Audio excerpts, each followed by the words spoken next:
Imagine standing in the humid dark of an Okinawan tunnel, your flashlight flickering over something that shouldn't exist. In the beam of light, a creature with too many tails feeds on one of your brothers in arms. This chilling vision is just one of many legends whispered among the U.S. Marines stationed on this island. To many American service members, Okinawa is considered the most haunted post in the entire U.S. military. For decades, strange reports of supernatural encounters have regularly appeared in official military newspapers and local bulletins. The island itself acts like a psychic sponge, soaking up more trauma than any single place should hold. From the brutal fighting of World War II to the tense nights of the Vietnam War, shadows linger here. U.S. Marines often report seeing figures from another time walking through the dense, tropical jungles of the north. Is it just ghost stories? Or is there something ancient and hungry still hunting in the dark? Local folklore speaks of the WWII, strange supernatural entities that have called these islands home for many centuries. Among these spirits, the Kitsune holds a special place, tied to the sacred Shinto traditions of the land. These fox spirits are often associated with the deity Inari, acting as both protectors and dangerous tricksters. Legends warn of Kitsune Tsuki, a terrifying state where a fox spirit possesses a human and controls their actions. For the young American soldiers far from home, these ancient Japanese myths feel dangerously real in the night. Every rusted bunker and overgrown tomb seems to pulse with a heavy energy that defies logical military explanation. These stories create a culture of fear that binds generations of service members who have served on Okinawa. Why does this tiny island carry such a heavy burden of paranormal activity and recurring spectral sightings? Perhaps the answer lies in the intense suffering that has defined the island's modern and ancient history. To understand why the ground itself feels cursed, we must look at the blood that soaked it first. We begin our journey into the darkness by examining the tragic events that left Okinawa's soul so scarred. The haunting of Okinawa didn't begin with urban legends. It began with the terrifying Typhoon of Steel. In 1945, the largest island in the Ryukyu chain witnessed a massacre that changed its spiritual DNA.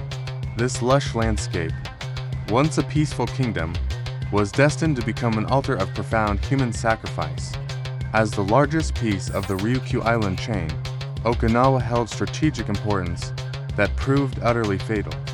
Today, this land serves as a vital prefecture of mainland Japan, carrying heavy scars of its past. But to understand the ghosts, we must travel back to the desperate, blood-soaked spring of 1945.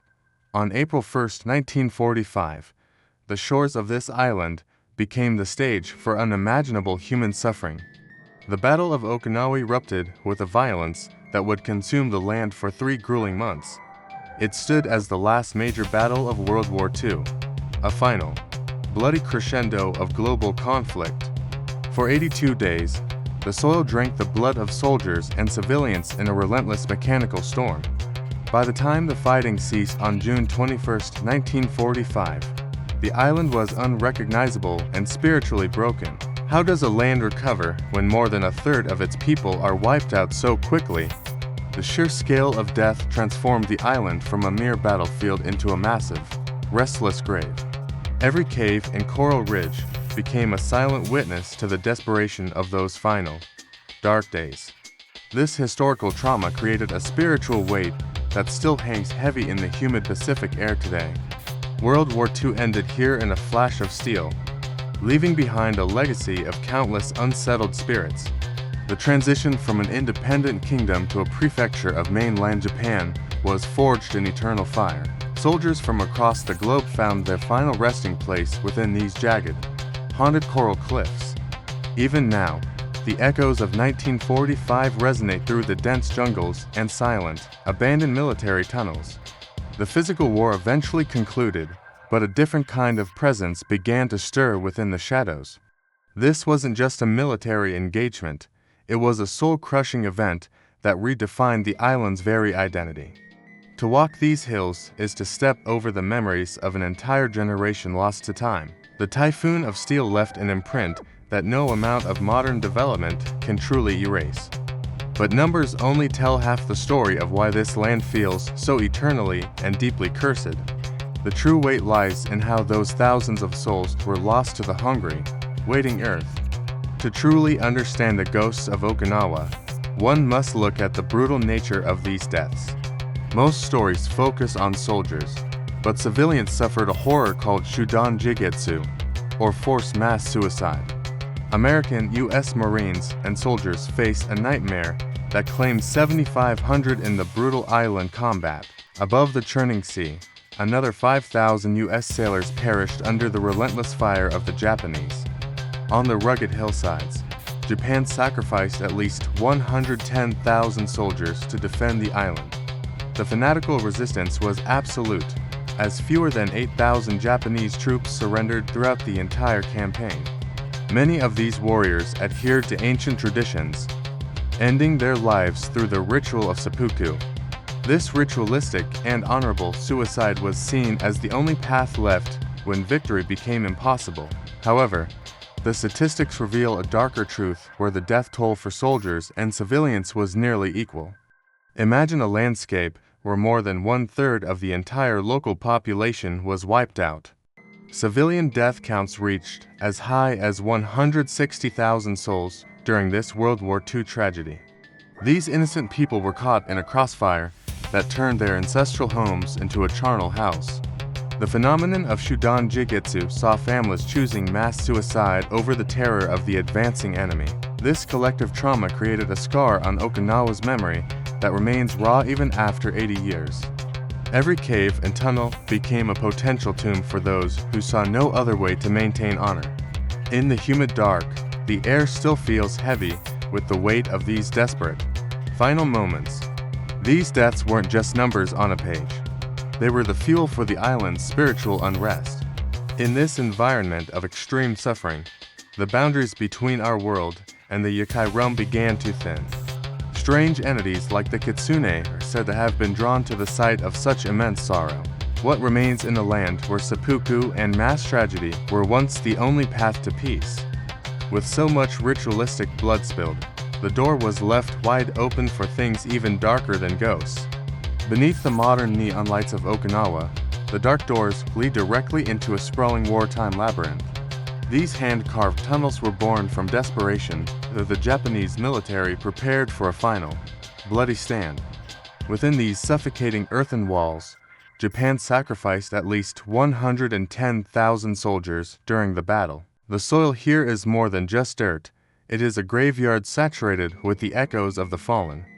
Decades later, as the Vietnam War escalated, the island transformed into a critical hub for U.S. Marines. The scars of the past didn't vanish, they were simply built over by a growing entertainment district. Beneath the floorboards of a popular G-bar, a hidden network of those ancient tunnels still remained. American soldiers drank and laughed just inches above the very tunnels where thousands had met their end. The atmosphere in these underground spaces remains heavy, thick with the lingering tension of forgotten wartime horrors. Local business owners in the 60s found these subterranean chambers perfect for storing illicit goods and spirits. But as people ventured back into the dark, they realized some things from the war never truly left. Shadows began to move independently of the flickering lanterns, dancing along the damp, jagged limestone walls. Cold spots would manifest suddenly, even in the sweltering heat of the Okinawan summer nights underground. The repurposed bars became gateways where the living unknowingly rubbed shoulders with the spirits of the dead. For the U.S. Marine stationed there, these tunnels represented a terrifying descent into the island's haunted history. Rumors spread of strange sightings that defied military logic, whispered between shots of whiskey and local awamori. These were not just simple ghosts, but ancient yokai drawn to the suffering hidden within the earth. The Shinto beliefs of the locals suggested that the extreme trauma had thinned the veil between worlds. Local elders whispered that the Shinto spirits of Inari had been disturbed by the military's intrusive presence. In this darkness, the legend of the Kitsune began to intertwine with the modern reality of military occupation. What started as historical preservation for business soon became a nightmare for those who dared to enter. Every echoing footstep in those dark corridors carries the psychic weight of the massive wartime losses. As the 60s roared on, the tunnels beneath the bars became the epicenter of inexplicable supernatural phenomena. It was here that the Kitsune, or fox possession, began to plague those who disturbed the sacred dark. The ritual of war ended in 1945, but the ritual of occupation was only just beginning. Following the empire's surrender, Okinawa and the Ryukyu Islands fell under strict American jurisdiction and control. This new era transformed the scarred landscape into a permanent stronghold for Western military power and influence. Can a military base ever truly be just a workplace when it is built upon a graveyard? Since the war's end, American personnel have maintained a constant, watchful presence across this strategic island chain. Over 70 years, tens of thousands of young service members have cycled through these sun-drenched tropical outposts. These men were far from home, living atop a history they didn't understand and ghosts they couldn't see. Okinawa became a vital outpost for massive overseas deployments, fueling military expeditions throughout the rest of Southeast Asia. During the Vietnam War era, the island served as a critical launching pad for American military might. These operations were governed by the U.S. Japan Status of Forces Agreement, a complex set of legal rules. This agreement acted as a thin veil of law stretched over a boiling pot of deep social friction.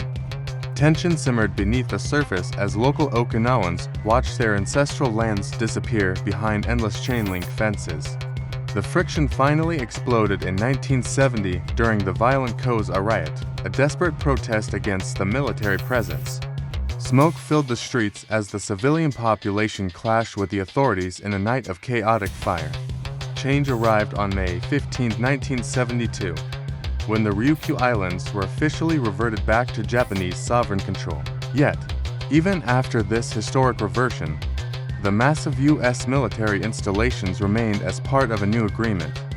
The landscape was forever altered, with modern concrete bunkers standing in stark contrast to the ancient island traditions. For the Marines stationed there, the duty was routine, but the atmosphere felt heavy with an unseen weight. They walked the perimeter of a land that still remembered the blood spilled during the Typhoon of Steel.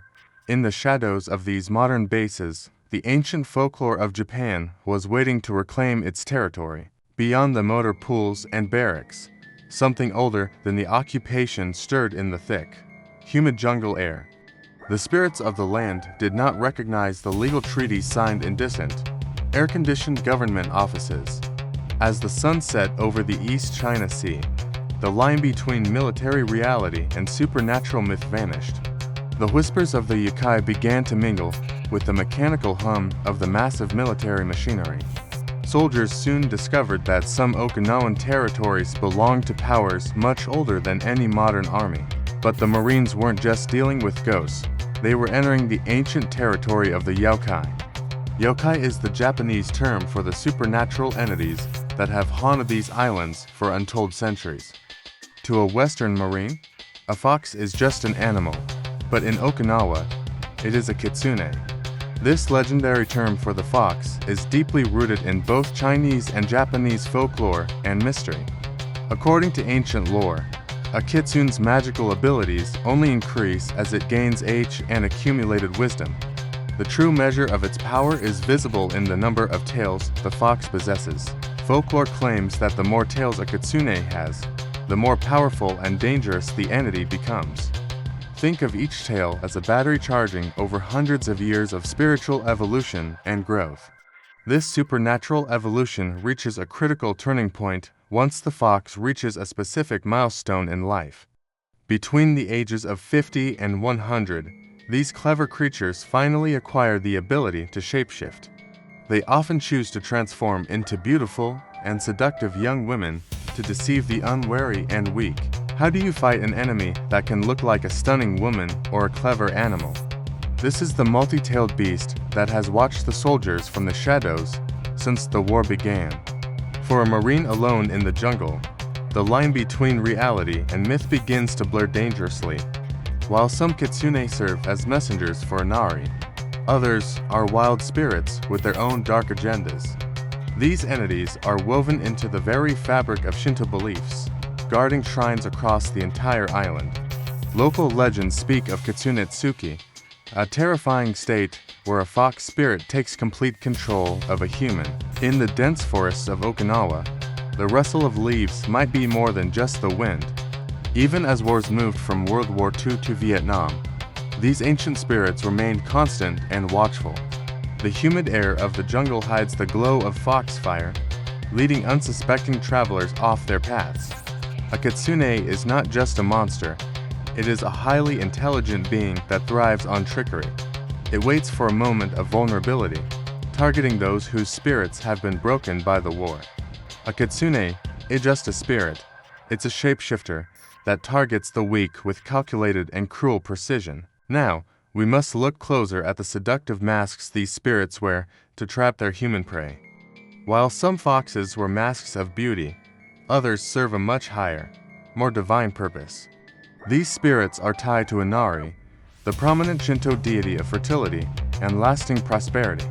Kind-hearted fox spirits act as messengers, bridging the sacred gap between gods and humanity. However, beneath this light of prosperity lies a terrifying state that modern doctors cannot explain. This phenomenon is Kitsunetsuki, a dark medical state where a human is possessed by a fox. It is a spiritual invasion where the predatory animal spirit takes total control of the body. This state of Kitsunetsuki acts like a parasite, slowly consuming the soul of the afflicted victim. For centuries, the people of Okinawa have feared this silent transition from man to beast. In the deep shadows of the jungle, the kitsune waits for a single moment of weakness. Once inside, the spirit twists the human mind until the person becomes something entirely unrecognizable. This is not a simple haunting, but a violent theft of a person's physical reality. While Western medicine looks for psychological answers, the locals turn to much older, ancient wisdom. They seek out Shugendo, an ancient Japanese religion that focuses on mountain worship and ritual. Practitioners of Shugendo have spent lifetimes learning how to navigate the terrifying world of the yokai. These priests understand that fox possession is a spiritual battle that no pill can ever cure. To save the victim, followers of Shugendo must perform powerful exorcisms to drive out the spirit.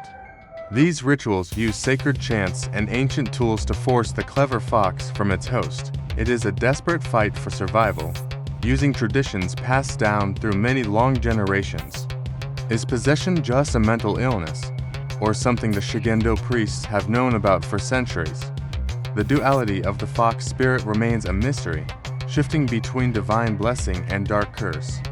One moment they bring prosperity, and the next, they bring a darkness that consumes the soul. For the U.S. Marines, the ancient legends of the jungle were becoming a terrifying reality. They quickly learned that when possession happens, you don't call a doctor, you call an exorcist. To the U.S. Marines landing on Okinawa, the locals' strange behavior seemed like a simple psychological breakdown. While doctors diagnosed mental illness, the Okinawan people recognized a much older and more terrifying spiritual reality. They whispered a word that sent chills through the village, a condition known as Kitsunetsuki. Kitsunetsuki is the haunting state where a person becomes completely possessed by a predatory fox spirit.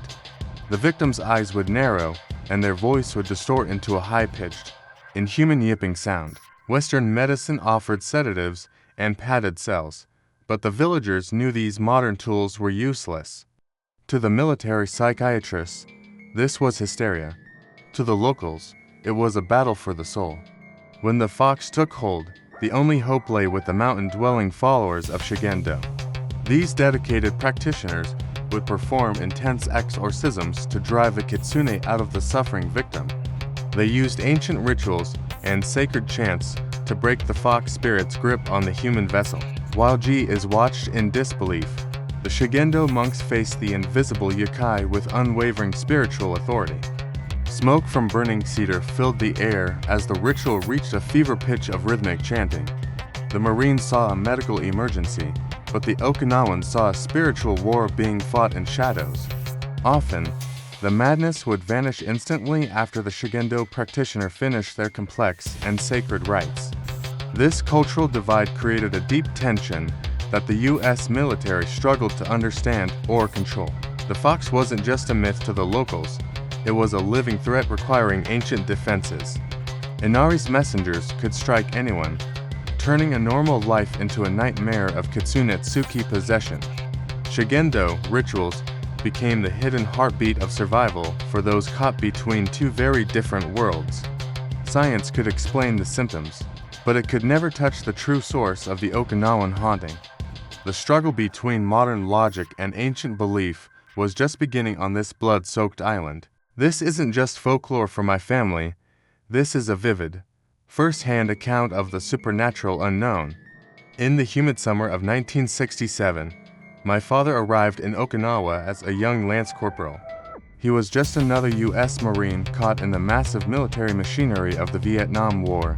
His ultimate destination was the dangerous jungles of Da Nang, but first, he had to stop here. The island felt heavy with history, a place where the echoes of World War II still lingered. Stepping off the plane, the thick Okinawan air felt like a physical weight against his chest. Every new arrival in 1967 faced immediate and strict restrictions that kept them confined to base. Being restricted to the base felt exactly like being a restless tiger trapped inside a metal cage. Outside the gates lay a mysterious world of Shinto shrines and ancient spirits he couldn't see. The command was desperate to keep the Marines away from something hidden in the local shadows. My father spent his first few days staring at the perimeter fence, wondering what lay beyond. The atmosphere among the troops was tense, as if the island itself was watching their every move. While they waited for deployment to Da Nang, a strange energy began to permeate the barracks. It was during this period of forced isolation that the first cracks in reality began to appear. What was the military command so afraid of that they locked down every single new arrival? The ritual of occupation had turned the base into an island within an island, isolated and uneasy. Then, without any warning, the routine of the camp was shattered by a sudden, terrifying medical crisis. My father's company commander, a seasoned and hardened leader, suddenly became deathly ill for no reason. His condition worsened rapidly, baffling the military doctors who struggled to find a logical physical cause. The commander's sickness didn't look like any tropical disease the Marines had ever encountered before.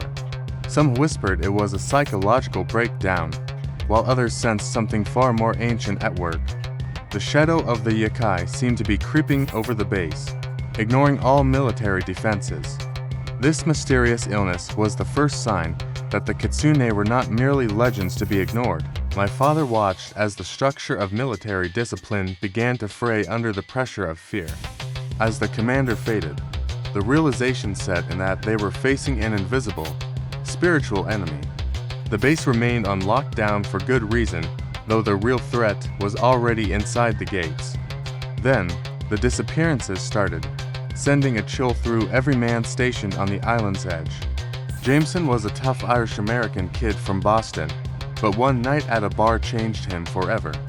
Before that night, he was the life of the barracks, always ready with a joke or story. He had the classic Southie grit, a Marine who seemed untouchable by the shadows of the East. But Okinawa has a way of finding the cracks in even the strongest American armor. It all began when Jameson slipped away for a few drinks at a small, local establishment. No one thought much of it then, as Marines often sought refuge from the heat and beer. When he returned to the base that evening, something about his eyes looked fundamentally different. The vibrant young man from Boston suddenly seemed like a hollow shell of his former self. Within days, his health began to decline in a way that defied every medical explanation. He grew pale and gaunt, his weight dropping as if something were literally consuming his life. Jameson was like a candle being blown out, flickering desperately before the darkness took him. He started muttering in his sleep, speaking in a language that sounded ancient and terrifyingly unfamiliar.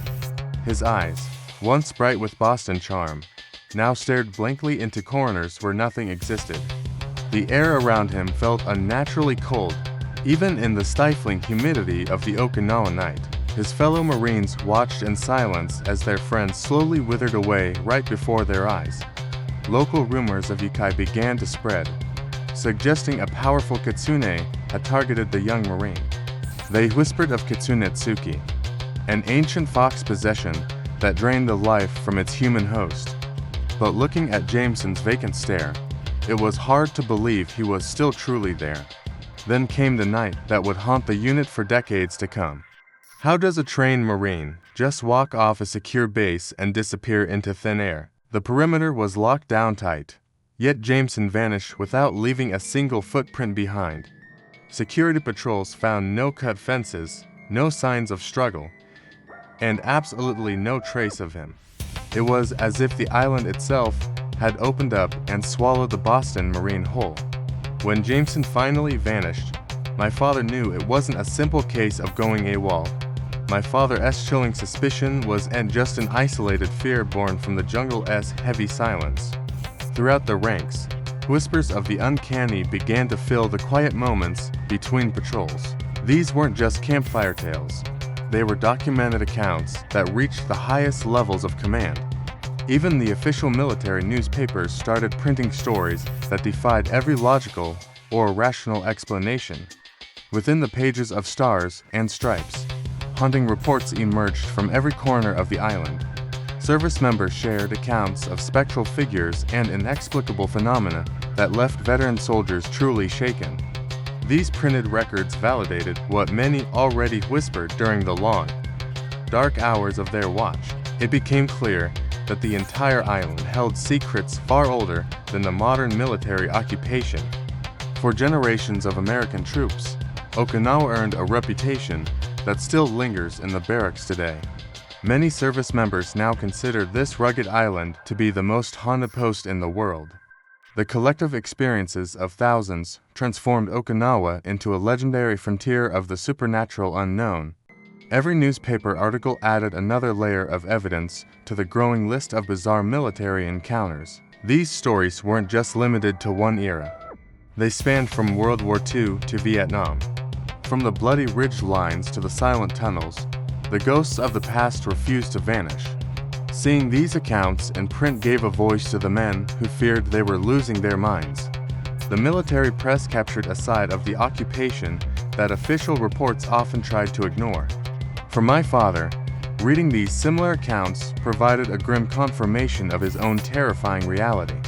He realized that the Kitsune he encountered was part of a much larger, more ancient tapestry. The island wasn't just a base, it was a living landscape inhabited by things that shouldn't exist. As more stories surfaced, the legend of Okinawa's supernatural residents only continued to grow and fester. Looking for answers, my father stepped off the base and into the shadows of the local town.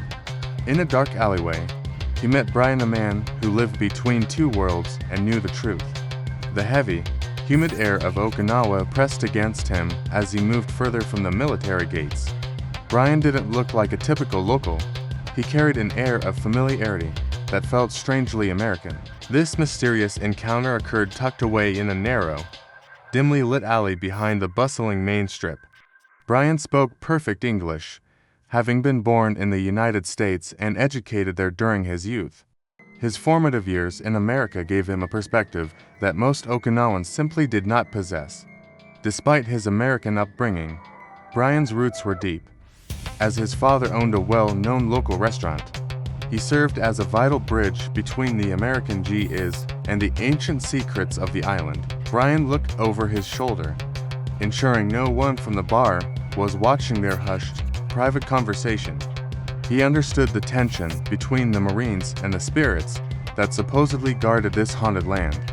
Brian's voice dropped to a whisper as he began to speak about the management of the bar. He shared deep suspicions that something far more sinister was happening behind those closed, neon-lit doors. Who can you trust when the locals are more afraid of the spirits than the military?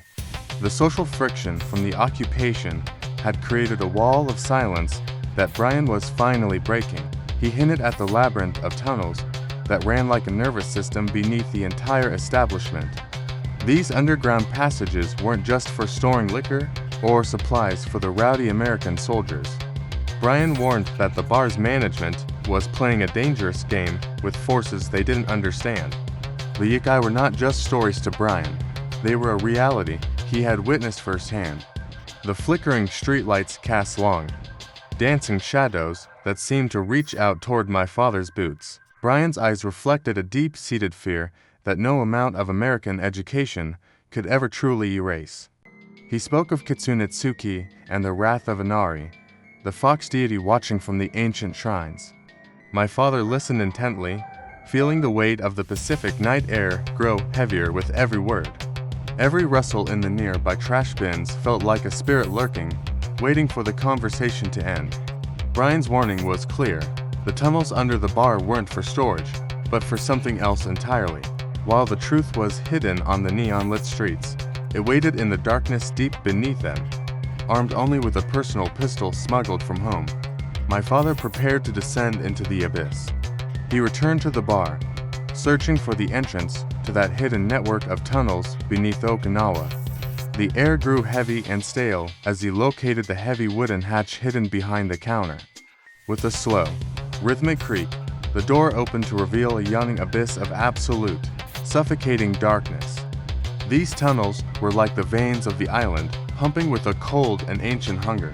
He gripped the handle of his pistol, the cold steel a small comfort against the encroaching unknown. Each step down the ladder echoed against the damp limestone walls with a hollow, metallic thud. The flashlight's beam struggled against the thick, oppressive gloom that seemed to swallow the light entirely. Dust motes danced in the air, disturbed by a human presence that hadn't been felt in years. Shadows danced along the jagged edges of the tunnel, morphing into shapes that simply shouldn't be there. He thought of Jameson, lost somewhere in this sprawling, subterranean labyrinth, hidden right beneath the bar. Would you go into a hole in the ground for a friend you already knew was gone? The silence was absolute, yet it felt heavy, pressing against his eardrums like intense deep-sea pressure. Memories of the World War II conflict seemed to linger in the very soil surrounding him now. Every corner turned was a gamble against fate, a slow crawl through the island's forgotten, bloody history. The walls were etched with frantic markings, remnants of soldiers who never found their way back out. His breath hitched as the narrow passage opened into a wider, more structured and eerie underground chamber. He moved with the precision of the U.S. Marines, yet his heart hammered a frantic, uneven rhythm. This wasn't just a military installation. It felt like a Shinto temple built for a darker purpose. The moisture on the walls looked less like water and more like a shimmering, black, oily substance. He scanned the floor for signs of life, or the tragic remains of those who recently vanished. A faint, rhythmic scratching sound began to echo from the darkness further down the long corridor. He froze, his finger hovering over the trigger of his smuggled weapon, waiting for a clear sign. The air began to change, growing thick with a putrid scent that made his stomach churn violently. The smell of copper and musk hit him first, followed by a sickening sound of wet chewing. He turned the corner, and the nightmare lurking in Okinawa's deep veins finally became a terrifying reality. His flashlight cut through the oppressive dark, revealing a sight that shattered his soldier's cold resolve. There, in the trembling beam of light, lay Jameson, pinned against the damp, jagged cavern wall. Crouched over his dying comrade was a beast that defied every known law of the natural world. It was a creature of ancient yokai legend, its fur matted with the copper scent of blood.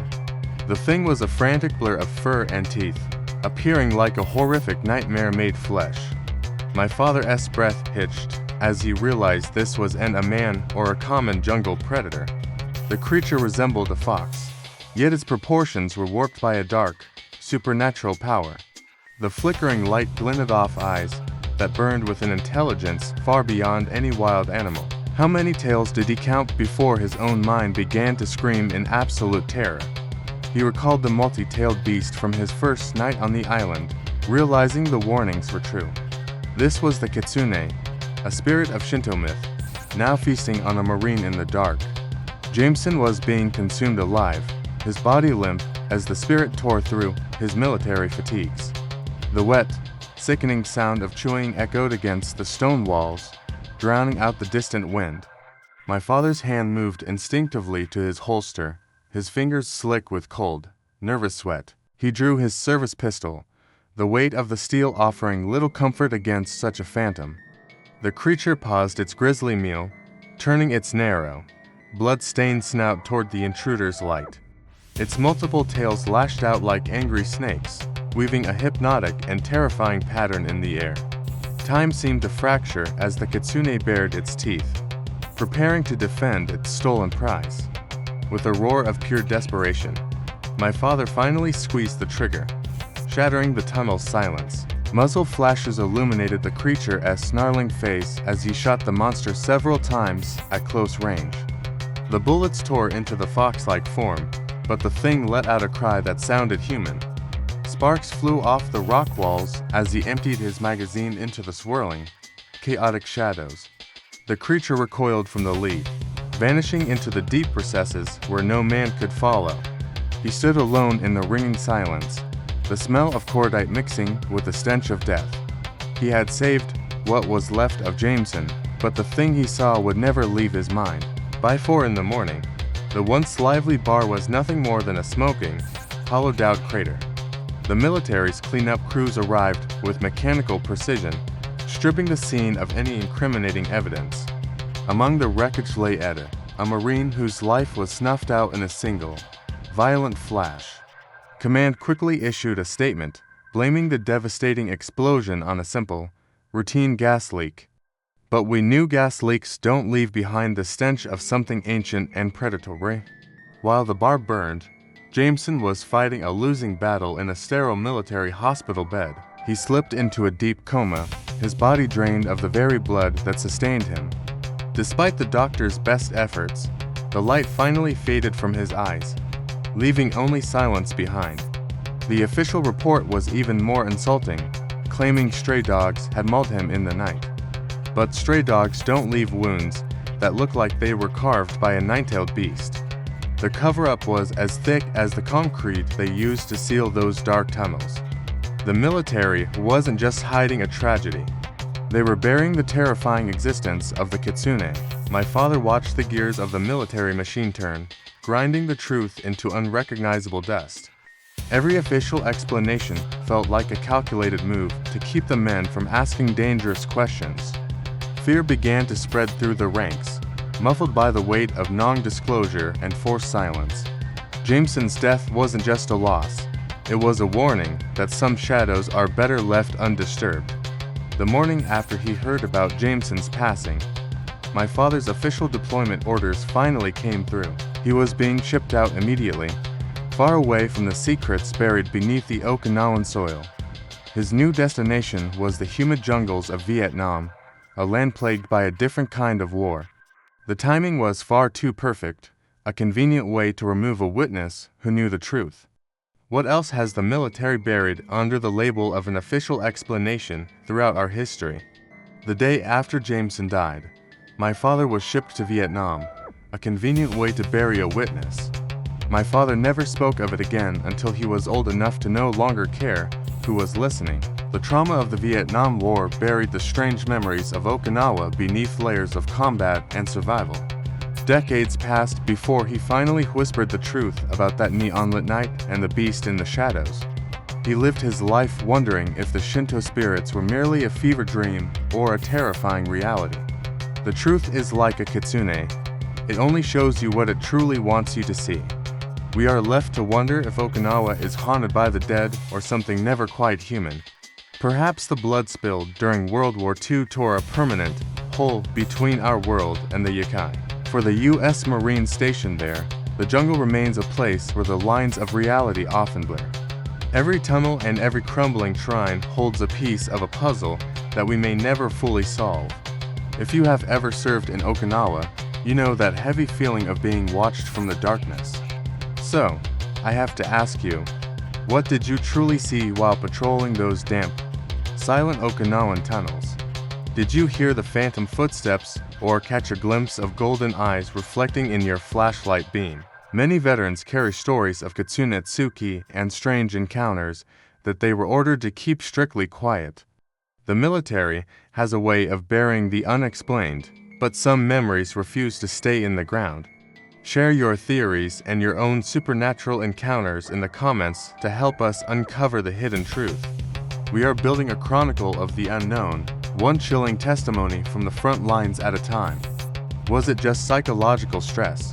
Or did the ancient spirits of Inari truly take notice of our presence? History remembers the battles, but the locals remember the things that have always lived within the island's veins. Every shadow in the Pacific holds a story, and every veteran holds a piece of the grander mystery. Join us as we continue to explore the terrifying intersection of military, history, and the hauntingly supernatural. Your voice is the key to unlocking the shadows that still linger long after the guns fall silent. Until the next time we venture into the dark, keep your eyes open and your courage even closer. The island keeps its secrets, but sometimes, as my father learned, those secrets have very long tails.